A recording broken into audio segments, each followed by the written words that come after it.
Hello everyone and welcome back to a new review of Overlord. Boy, this episode, oh, holy mother, this was fucking amazing. Boy.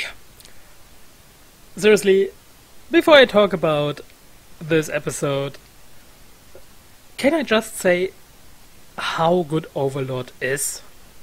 With the world building, the characters, and the writing. Boy, it's so good.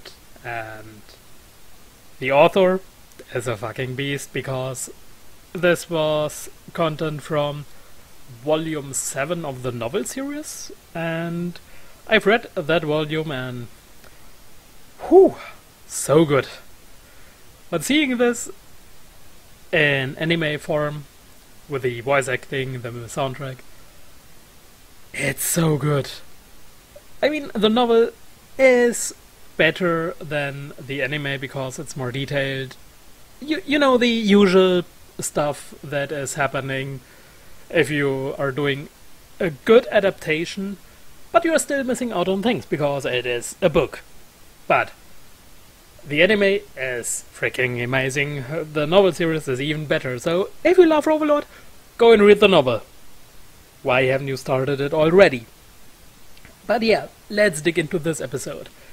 We continue where we left the last episode, with the worker group showing up in the Colosseum and then Ainz entering the arena with Albedo.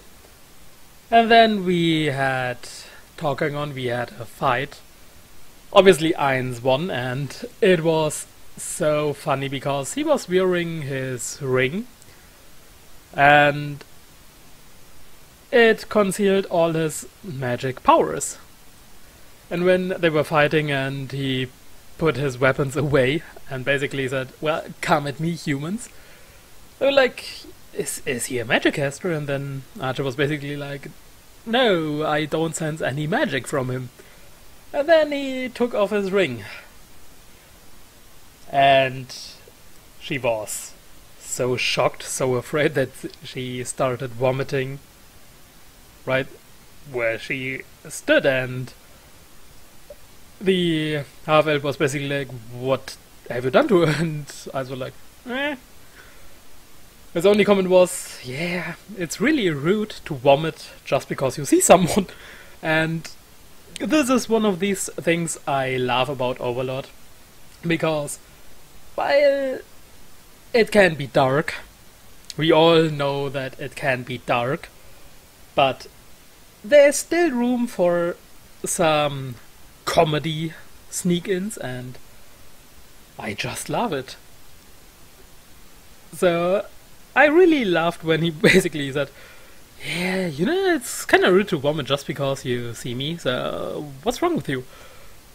It was a funny moment, even though that the entire scene wasn't kind of serious, but it's hilarious. And what I took from this episode was, don't piss off Ainz. Don't say that you got permission from his buddies, even though he knows that he's right now the only one there, and that the others are not there anymore, and he's basically pissed. He was raging, he was screaming, shouting. He let his emotions run just to be cooled down by his skeleton buddy issue.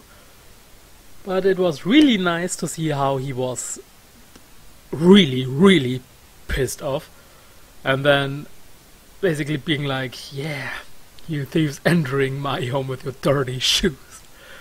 It's so good. I just love this show. But yeah, it was an amazing episode, especially with this part.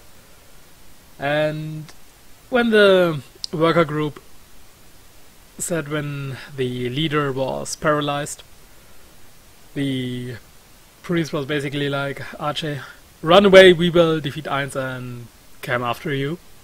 And then Archer started to run away. And Ainz sent someone after her. It was Shalltear. And just to note on a short cut that was in this episode. If Shalltear were to be into females, she would make them all happy. Boy, her tongue is crazy. Holy mother. But yeah, back to topic. Shalltear was going after her, and the punishment for the little magic caster, according to Ainz, was basically show her fear and then kill her without pain. And obviously the other workers didn't get why, but being killed without any pain is probably a good thing. Just have a bit of fear and yeah. And then it really looks like that Entoma took her voice. It was really cool. So seeing this made me so happy, because these were all things that I enjoyed. Even though that the suffering of Archie was a little bit cut short, it was a lot more detailed in the novel, obviously, but hey, it was still good. And yeah, I just love this show. I don't know how many times I said it already, but this is awesome.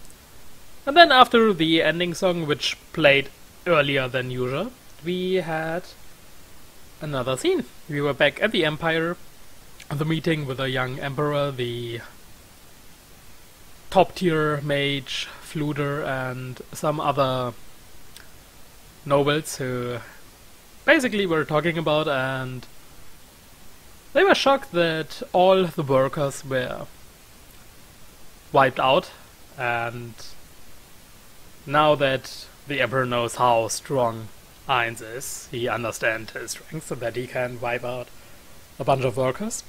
Well, the Emperor didn't think about that. Well, Ainz may be far, far stronger.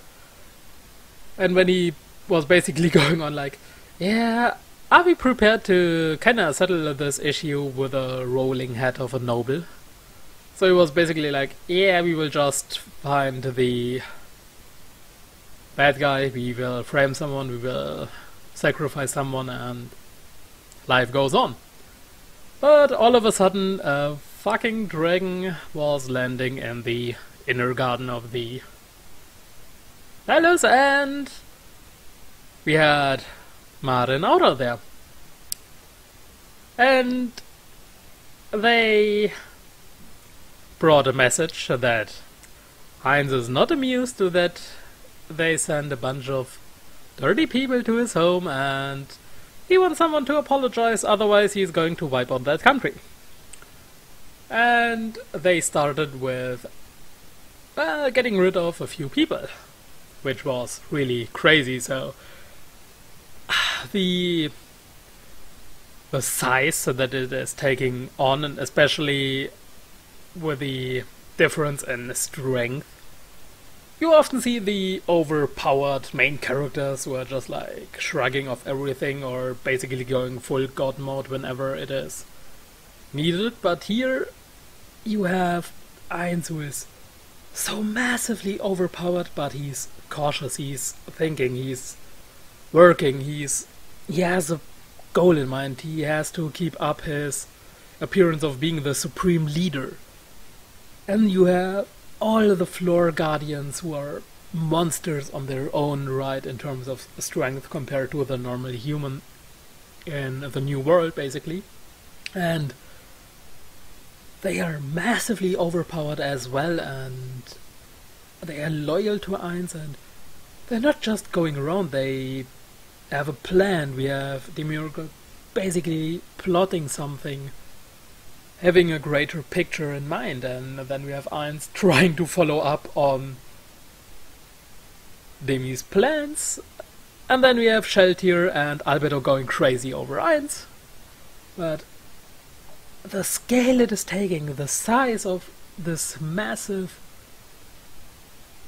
fleshed out organization that we basically call Eins Ulgon, and also the empires, the kingdoms, the people, the many people. And the thing is, basically, the people we see in this show, they are more than townsperson A, adventurer B, or worker C. They are people we are giving some backstories. We know from where they are coming, why they are there, why they are not doing something else, for example, and what their motivations are. And then we see them basically die.